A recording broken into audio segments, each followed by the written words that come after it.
हाँ तो बच्चों, आज मैं तुम लोगों के सामने एक और न्यू टॉपिक करवा रहा हूँ और आज का जो हमारा टॉपिक है वो है टाइप्स ऑफ कोऑपरेटिव सोसाइटीज़। बच्चों एक बात और ध्यान देना, जो कोऑपरेटिव सोसाइटी जो चैप्टर है हमारा, इस चैप्टर के मैंने 2 वीडियो पहले बना दिए हैं, पार्ट 1 और पार्ट 2।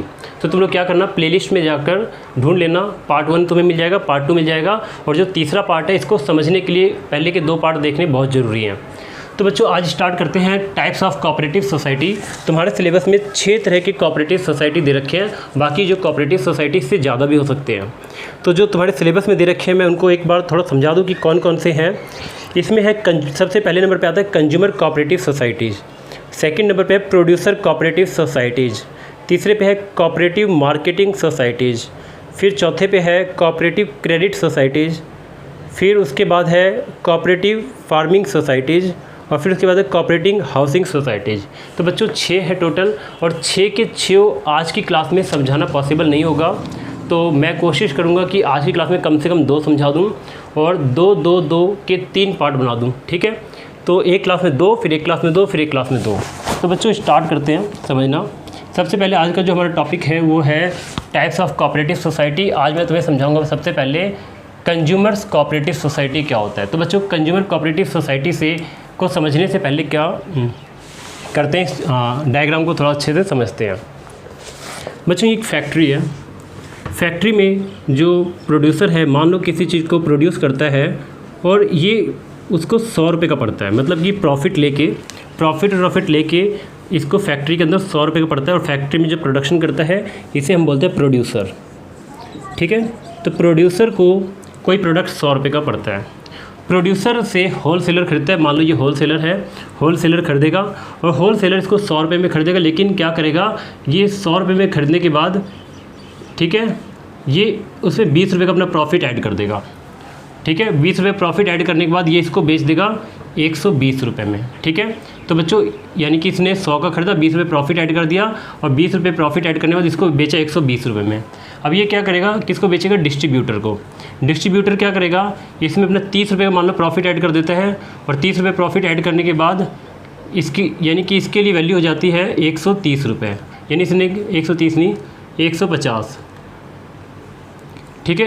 इसने क्या किया, इससे 120 का खरीदा और अपना यहाँ पर इसने 30 रुपये प्रॉफिट ऐड कर दिया। अब ये कह रहा है कि ये 150 का है, ये 150 में बेचता है रिटेलर को, ठीक है। रिटेलर इसमें अपना 20 का प्रॉफिट ऐड करता है और रिटेलर बोलता है 170 रुपये का हो गया, ठीक है। अब रिटेलर क्या करता है, कंज्यूमर को बेचता है कितने में, 170 में। अब कंज्यूमर इन गुड्स को 170 रुपये में खरीदेंगे।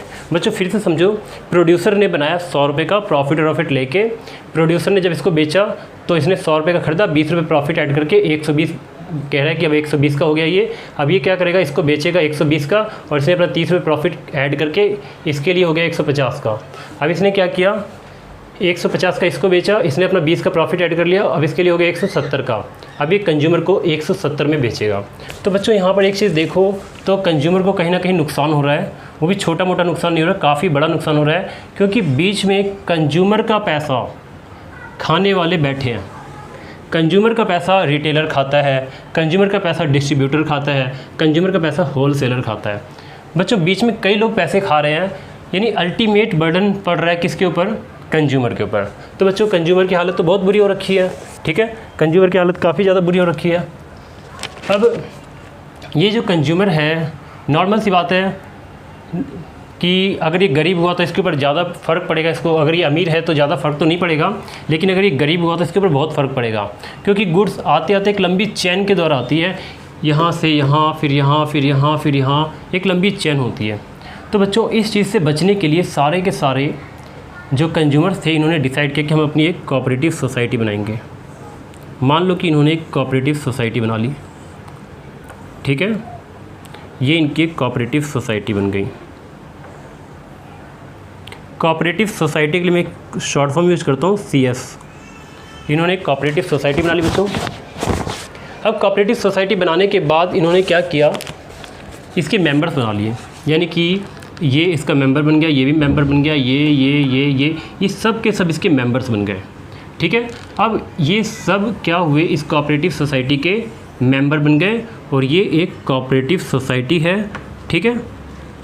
अब एक मेंबर बन गए। मेंबर बनने के बाद बच्चों ये सारे मेंबर्स कुछ कैपिटल लगाएंगे, कुछ कैपिटल कंट्रीब्यूट करेंगे। मान लो सबने थोड़ा थोड़ा पैसा दिया और थोड़ा थोड़ा पैसा देने के बाद अच्छी खासी इनके पास कैपिटल इकट्ठी हो गई, और कैपिटल होने के बाद ये अपनी एक शॉप खोलेंगे। ठीक है, शॉप खोलेंगे, शॉप कह लो, शोरूम खोल लो, कह लो, चाहे तो शॉप खोल सकते हैं, शोरूम खोल सकते हैं, या कोई गोदाम ले सकते हैं, गोडाउन किराए पे ले सकते हैं, या गोडाउन खुद का खरीद सकते हैं। कोई भी एक ऐसी जगह इनको चाहिए जहाँ पर ये अपने गुड्स को स्टोर करें और जहाँ से गुड्स कंज्यूमर तक पहुँचाया जा सके। मान लो बच्चों कोई गोडाउन ले लेते हैं, कोई शोरूम ले लेते हैं, कोई भी एक जगह ले लेते हैं। ठीक है, तो ये सारे मेंबर्स कुछ कैपिटल कंट्रीब्यूट करेंगे। उसी कैपिटल के पैसे से चाहे तो ये कोई गोडाउन खरीद लेंगे, या कोई शोरूम खरीद लेंगे, ठीक है, या कोई भी मतलब एक, या कोई शॉप खोल लेंगे अपनी, इस तरीके से। अब क्या होगा बच्चों, अब ये कोऑपरेटिव सोसाइटी है, ये कोऑपरेटिव सोसाइटी क्या करेगा, डायरेक्ट जाएगा किसके पास, प्रोड्यूसर के पास, डायरेक्ट प्रोड्यूसर के पास जाएगा और प्रोड्यूसर से गुड्स खरीद लेगा। कितने रुपए में, 100 रुपये में। ठीक है बच्चों, एक बात और, वैसे ये 100 रुपये में 1-2 पीस तो खरीदेगा नहीं, ये बल्क में खरीदेगा। बल्क मतलब इकट्ठा बहुत सारा गुड्स एक ही साथ खरीद लेगा। ठीक है बच्चों, तो ये एक ही साथ बहुत सारे गुड्स खरीद लेगा, और गुड्स को खरीदने के बाद ये क्या करेगा, अपने मेंबर्स को बेच देगा। ठीक है बच्चों, अपने मेंबर्स को बेचेगा और काफ़ी सस्ते रेट पे बेचेगा। जैसे इनको 100 का पड़ा है तो ये ज़्यादा से ज़्यादा 105 में बेचेगा, 104, 103, 102, 101, 100 से कम में तो नहीं बेचेगा, क्योंकि अगर बच्चों 100 से कम में बेचेगा तो नुकसान हो जाएगा। नुकसान क्या हो जाएगा, क्योंकि इस कोऑपरेटिव सोसाइटी को चलाने वाले काफ़ी सारे मेंबर्स हैं, उनका भी खर्चा होता है, उनकी भी कोई फीस उस जाती है, कोई कमीशन जाता है। वैसे तो फ्री में काम करते हैं, लेकिन मान लो कोऑपरेटिव सोसाइटी में किसी प्रोफेशनल को हायर किया है तो उसको सैलरी तो देनी पड़ेगी। कोऑपरेटिव सोसाइटी में कुछ एम्प्लॉय को रखा गया है काम करने के लिए, जैसे कुछ एम्प्लॉय है जो एम्प्लॉय गोडाउन की देख रेख करते हैं, या माल को लाने ले जाने का काम करते हैं, या ट्रक के द्वारा माल फैक्ट्री से कोऑपरेटिव सोसाइटी के पास आ रहा है तो ट्रक का किराया हो गया। ठीक है, ट्रक का पेट्रोल का खर्चा हो गया, ट्रक के ड्राइवर का खर्चा हो गया।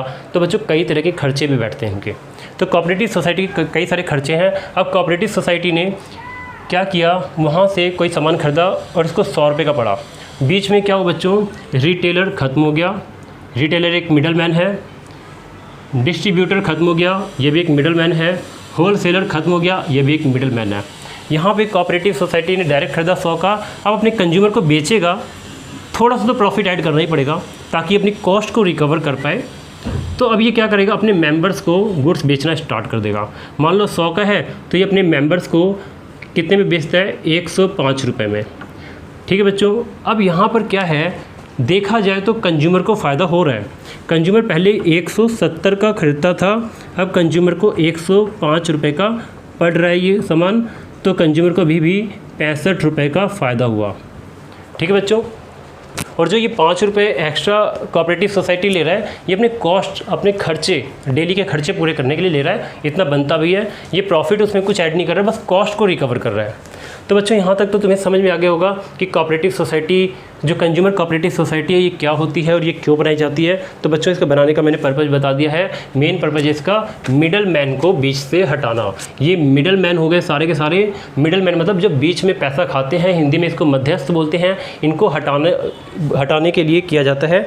ठीक है, और जो ब्रोकर्स होते हैं, ब्रोकर्स इन कंज्यूमर्स को एक्सप्लॉइट करते हैं, तो ब्रोकर्स के एक्सप्लॉइटेशन से बचाने के लिए ये किया जाता है। तो बच्चों यहाँ पे अगर थोड़ा सा रीड करते हैं इसका ऑब्जेक्टिव क्या है, तो कंज्यूमर कोऑपरेटिव सोसाइटी का ऑब्जेक्टिव है मिडल मैन, जो जितने भी मिडल मैन है उनको हटाना, यानी कि उनको एलिमिनेट करना।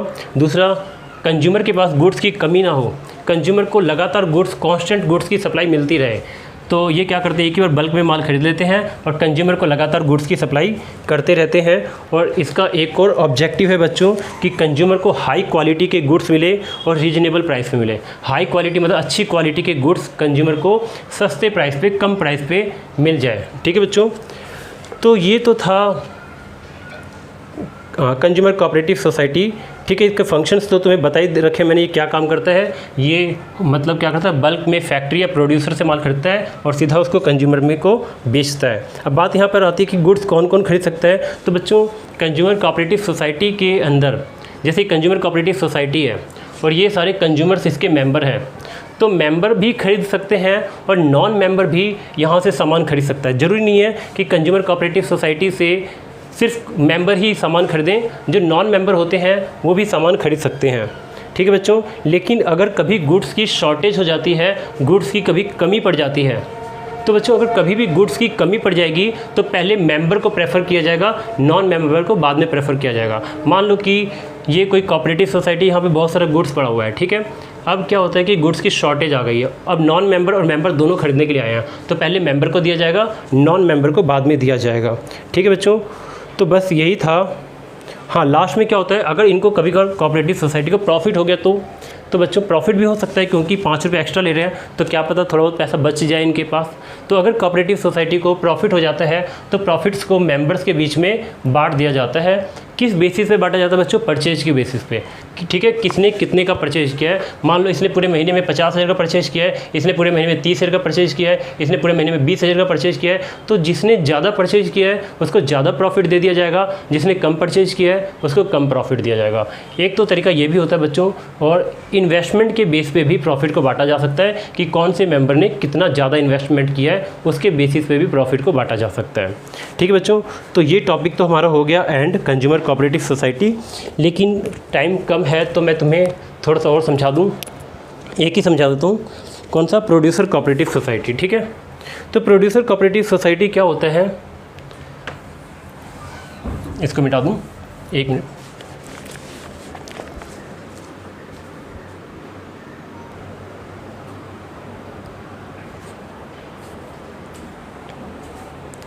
ठीक है बच्चों, फिर आगे बढ़ते हैं।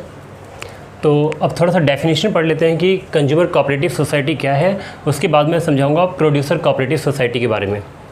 तो कंज्यूमर कोऑपरेटिव सोसाइटी के बारे में क्या लिखा हुआ है, इसमें लिखा है consumer cooperative society are enterprises. ये एक एंटरप्राइज होता है, ओन्ड मतलब एक बिजनेस होता है, एंटरप्राइज मतलब ये एक बिजनेस है, ठीक है। तो बच्चों जो कंज्यूमर कोऑपरेटिव सोसाइटी है ये एक एंटरप्राइज है, एक बिजनेस है, owned by the consumer. Owned by the consumer मतलब इसके जो ओनर्स होते हैं कौन होते हैं? कंज्यूमर्स होते हैं, ठीक है। वैसे तो सेपरेट लीगल एंटिटी होती है और सेपरेट लीगल एंटिटी में कोई भी किसी का मालिक नहीं होता, ठीक है। लेकिन फिर भी यहाँ पर इनडायरेक्टली देखा जाए तो कंज्यूमर कोऑपरेटिव सोसाइटी को ओन यानी मालिक कौन होते हैं? उसके कंज्यूमर्स होते हैं। एंड मैनेज डेमोक्रेटिकली, और इनको मैनेज कैसे किया जाता है बच्चों? डेमोक्रेटिकली का मतलब होता है कि सारे के सारे मेंबर्स जनरल मीटिंग में इकट्ठा होते हैं और इकट्ठा होने के बाद क्या करते हैं, अपने में से ही कुछ मेंबर्स को चुनते हैं। जिस मेंबर को चुना जाता है वो मैनेजिंग कमेटी का एक हिस्सा बन जाता है और मैनेजिंग कमेटी सारे डिसीजन लेती है और सारे मैनेजमेंट करती है, और इसमें कोई प्रोफेशनल भी हायर कर सकते हैं। तो इसको ये मैनेज बाई क्या लिखा है? मैनेज डेमोक्रेटिकली, यानी कि डेमोक्रेटिकली का मतलब समझ में आ गया कि इसमें जो डिसीजन लेगा, जो मैनेजमेंट करेगा उसको चुना जाता है, सब मिलके चुनते हैं वोट के द्वारा, और यहाँ पे एक व्यक्ति के पास एक वोट होता है। आगे लिखा है which aim at fulfilling the needs and aspirations of their members. इसका एम क्या होता है बच्चों? इसका एम होता है कि जो कंज्यूमर्स हैं उनकी नीड्स, उनकी आवश्यकताओं को पूरा करना, और उनकी एस्पिरेशंस मतलब जो उनकी इच्छाएं हैं उनकी इच्छाओं को पूरा करना। जैसे कंज्यूमर की क्या नीड्स होगी कि उसको गुड्स मिल जाए, सही वक्त पे मिल जाए, ठीक है, अच्छी क्वालिटी का गुड्स मिल जाए, और एस्पिरेशंस क्या रखता है वो कि उसको कम प्राइस देना पड़े, ये उसकी एस्पिरेशंस होती हैं, गुड्स अच्छी क्वालिटी का हो, तो उसकी नीड भी पूरी हो जाए और साथ में वो उसकी इच्छा, वो जो चाहता है कंज्यूमर कि उसको अच्छी क्वालिटी का प्रोडक्ट मिले, ठीक है, प्रोडक्ट में कोई ख़राबी ना हो, ठीक है, खा के कोई नुकसान ना हो, ठीक है, और ये सारी चीज़ें हो सकती है, ठीक है, और उसको प्राइस कम देना पड़े, ये सब। तो बच्चों ये समझ में आ गया कि कंज्यूमर कोऑपरेटिव सोसाइटी क्या होती है। अब हम बात करते हैं प्रोड्यूसर्स कोऑपरेटिव सोसाइटी की, कि प्रोड्यूसर कोऑपरेटिव सोसाइटी क्या होता है। तो बच्चों आगे बढ़ते हैं कि प्रोड्यूसर कोऑपरेटिव सोसाइटी क्या होता है। बच्चों इसके लिए मैं डायग्राम तो नहीं बना पाऊँगा, जगह कम है, लेकिन बिल्कुल वैसा ही डायग्राम समझ लो, वैसा ही होता है।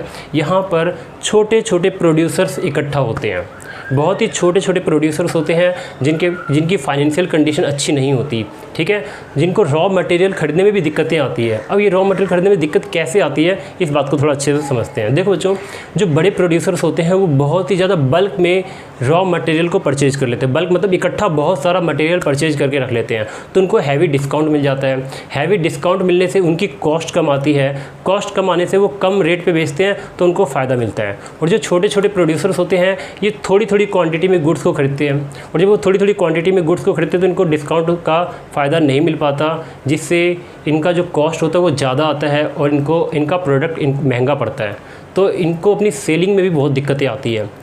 तो क्या करते हैं, ये सारे के सारे छोटे छोटे प्रोड्यूसर्स इकट्ठे हो जाते हैं, और इकट्ठा होने के बाद कैपिटल कंट्रीब्यूट करते हैं, और कैपिटल कंट्रीब्यूट करने के बाद बल्क में गुड्स को परचेज़ किया जाता है, रॉ मटेरियल को या इनपुट्स हो गए, जैसे इनपुट्स में मशीनें हो गई, कोई इक्विपमेंट हो गया, ठीक है, कोई रॉ मटेरियल हो गया। तो ये छोटे छोटे प्रोड्यूसर्स मिलके अपनी एक कोऑपरेटिव सोसाइटी बनाते हैं और उसमें कैपिटल कंट्रीब्यूट करते हैं, और कैपिटल कंट्रीब्यूट करने के बाद जब इनके पास बहुत सारा फंड इकट्ठा हो जाता है तो ये लोग बल्क में इनपुट्स खरीदते हैं, इक्विपमेंट्स खरीदते हैं और रॉ मटेरियल खरीदते हैं, और अपने मेंबर्स को बेच देते हैं काफ़ी सही रेट पे, मतलब यानी कि काफ़ी सस्ते रेट पे बेचते हैं। ठीक है बच्चों, तो रीड करते हैं क्या है। इसमें लिखा प्रोड्यूसर्स कोऑपरेटिव सोसाइटी, इसमें लिखा these societies are set up to protect the interest of small producers. Protect मतलब बचाना, ये बचाने के लिए बनाया गया है। किसको बचाने के लिए बनाया गया है? इंटरेस्ट ऑफ स्मॉल प्रोड्यूसर्स, जो स्मॉल प्रोड्यूसर्स है, जो छोटे छोटे उत्पादक है, प्रोड्यूसर्स है, उनके इंटरेस्ट को बचाने के लिए बनाया जाता है। They are formed by small producers, ये छोटे छोटे प्रोड्यूसर्स के द्वारा बनाए जाते हैं। Who plan to obtain inputs and sell their output by direct distribution, जो ये चाहते हैं कि उनको इनपुट्स मिल जाए आराम से और वो अपने आउटपुट को सेल कर सकें, बेच सकें अपने आउटपुट को। ठीक है, कैसे बेच सके? Direct distribution. अभी डायरेक्ट डिस्ट्रीब्यूशन क्या है बच्चों? डायरेक्ट डिस्ट्रीब्यूशन का मतलब होता है कि ये अपने गुड्स को बेच सकते हैं। ठीक है, कैसे बेचेंगे? बिना किसी मिडल मैन के हेल्प के। जैसे ना तो ये होलसेलर से कांटेक्ट करेंगे, ठीक है, ना तो होलसेलर से कांटेक्ट करेंगे पहला, दूसरा रिटेलर या डिस्ट्रीब्यूटर किसी से कांटेक्ट नहीं करेंगे, ये डायरेक्ट सेल करेंगे। ठीक है, डायरेक्ट सेल करने से क्या होता है? कंज्यूमर को भी फ़ायदा मिलेगा, और जो प्रॉफिट रिटेलर खाएगा, जो प्रॉफिट होलसेलर खाएगा, ठीक है, और जो प्रॉफिट डिस्ट्रीब्यूटर खाएगा, वो सारे प्रॉफिट्स इन्हीं को मिल जाएंगे। ठीक है, तो ये डायरेक्ट सेल करते हैं, बीच में किसी भी मिडल मैन को नहीं रखते। ठीक है, आगे लिखा है and without any involvement of middle man. देखो लिखा है ना, without any involvement of middle man, यानी कि ये मिडल मैन की इन्वॉल्वमेंट को नहीं रखते हैं, ये डायरेक्ट सेल करते हैं। आगे लिखा profits are distributed on the basis of their contributions to the total pool of goods produce. मतलब कि बच्चों जो भी गुड्स टोटल प्रोड्यूस किया गया है, ठीक है, तो उसमें उनका कितना कंट्रीब्यूशन है, उस कंट्रीब्यूशन के हिसाब से क्या किया जाता है? उनको प्रॉफिट का डिस्ट्रीब्यूशन कर दिया जाता है, या फिर गुड्स की जो सेलिंग होती है तो सेलिंग के बेस पे प्रॉफिट का डिस्ट्रीब्यूशन कर दिया जाता है। चलो बच्चों, थोड़ा सा मैं बुक से भी देख लेता हूँ कुछ खास बातें जो अलग दिखे मेरे को बच्चों। तो यहाँ पे बताया गया है कि जो प्रोड्यूसर कोऑपरेटिव सोसाइटी बनाते हैं, इसमें लिखा है स्मॉल प्रोड्यूसर्स के लिए बनता है ये। इसका ऑब्जेक्टिव है providing material and help in the sale of goods, यानी कि जो प्रोड्यूसर कोऑपरेटिव सोसाइटी है ये अपने मेंबर्स को मटेरियल प्रोवाइड करने के लिए बनाए जाते हैं, और उनके गुड्स को आसानी से सेल हो जाए उसके लिए बनाए जाते हैं, उनको सेल करने में दिक्कतें ना आए। और बेसिक फंक्शन क्या होता है इनका? तो जो प्रोड्यूसर कोऑपरेटिव सोसाइटीज़ का बेसिक फंक्शन है कि ये मटेरियल को ख़रीदने में या इक्विपमेंट को, मशीन को ख़रीदने में अपने मेंबर्स की हेल्प करे और उसको सेल करने में उसकी हेल्प करे। ठीक है बच्चों, तो बस यही था। ठीक है, और बाकी बुक में भी खास कुछ नहीं लिखा, तो तुम लोग इतना कर लोगे। बाकी हम नेक्स्ट में मिलेंगे, और नेक्स्ट वीडियो में इसके 4 पार्ट में और करवाऊँगा। ठीक है, आज के लिए सिर्फ इतना ही।